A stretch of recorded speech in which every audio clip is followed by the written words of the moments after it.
Sup, Internet? I'm here with Connor. He's, friend from UCCS. He's a senior now this year. Nope, junior. A junior this year? Yeah, I know. 2 years, dude. Come on, man. Hurry up.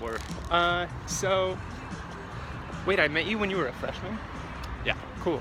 Anyway, he was going to tell me a thing, and I stopped him because I was like, we're going to make a video about it. And instead of filming the video like I usually do with people, I'm just going to let him selfie camera it. And now I have to hold it? Yeah, you have to hold it. Enjoy. We can sit down if you want, if that makes it easier. Sure. Walk or sit? Sit. Okay. Okay. So tell me what do you about want to know? This. Do you want to be in the frame?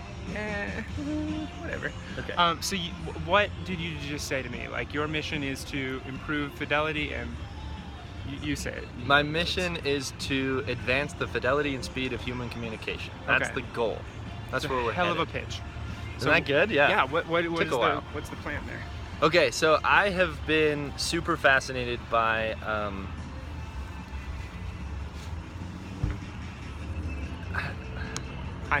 Hi. Gonna be in our video?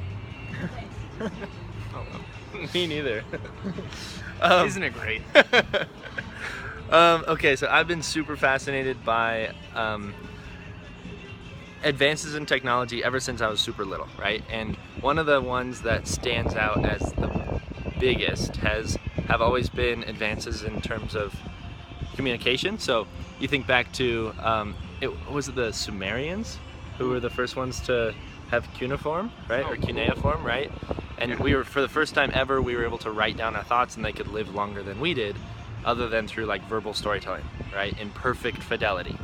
And then you look at other advances, like even just riding horseback, and how much during the Roman era, when people were able to get on horseback and start going back and forth between cities, how much communication increased then.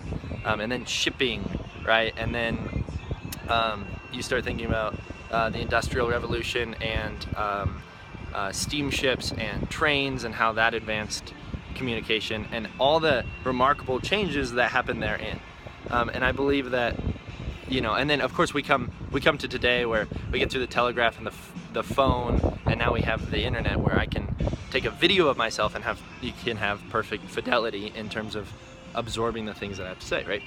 And so for me, that seems like the number one way that you could increase not only knowledge about the world, but also empathy for other people, is through communication, right? You hear somebody's story on a podcast, or you like Humans of New York, if you've ever been to that Facebook page, is one of my favorites, because it has this incredible ability to transfer empathy to you just through the internet. And so you can see that through advancing communication and the speed and fidelity of communication, you can advance both empathy for other human beings and knowledge about the world. And so the way that I think that will be accomplished... I'm going to start and stop it to make sure it's saved. Okay, go for it. Okay. So the way that I think that will be accomplished is through, there's some really interesting advances coming along in brain-to-brain communication. And so the ability to connect one person's brain to another,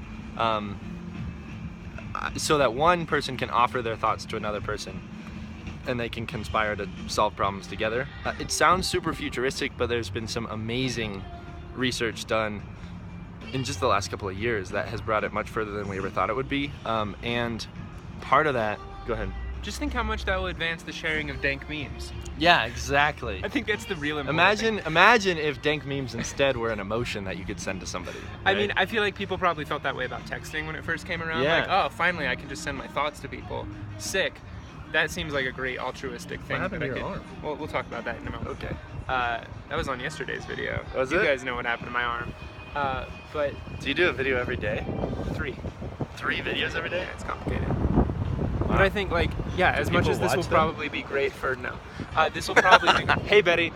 So this will probably be great for people to do those things, and very high-minded things come to mind. But it'll probably just be for dank memes. And that's when people fine. have their brains connected, it's for dank memes. Well, yeah. But anyway, go on. If you think about the things that you and I mostly talk about, they're boring, right?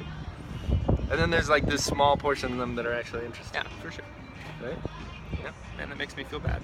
What are we talking about? Okay, but I totally sidetracked your narrative. Go on. Okay, so what was the end of my narrative? You have like a 5-year plan? So my 5-year plan. Yeah. We're gonna go for it. Whew, my arm is getting tired. Ooh, Does this happen to you? You want me to? Yeah, I'm kind of a pro at this point. Are you? The whole like. Yeah, like really. There we go. Okay. Nice. So, what else was I talking about? 5-year plan. Yeah, 5-year plan. 5-year plan is literally, I just want to be connected to that community of people who have a similar goal, right? To connect people, to advance the speed and fidelity of human communication. So that's what I'm looking for. So just find a large group of people. Find a group of people that I get to plug into. I didn't even know that other people even thought about this a year ago, right? Okay. And so to find that there are literally panels of people talking about this really shouldn't have surprised me, right? Because what sort of like where? What events and? So World Science Festival has this really great this great YouTube video up called Brain to Brain Communication. Link in the description. I don't know. I had no idea that anybody else even was thinking about this or the benefits therein. But they're making some really fascinating scientific headways into even like using 3 monkeys to move a dot into a circle through I think they use Utah cathode arrays directly connected to 100 neurons in the brain, which is like remarkable. And then what other things were they doing? They controlled one guy in one room controlled another guy's hand in another room to play a video game, which is crazy. Very simple video game. It's all very simple right now.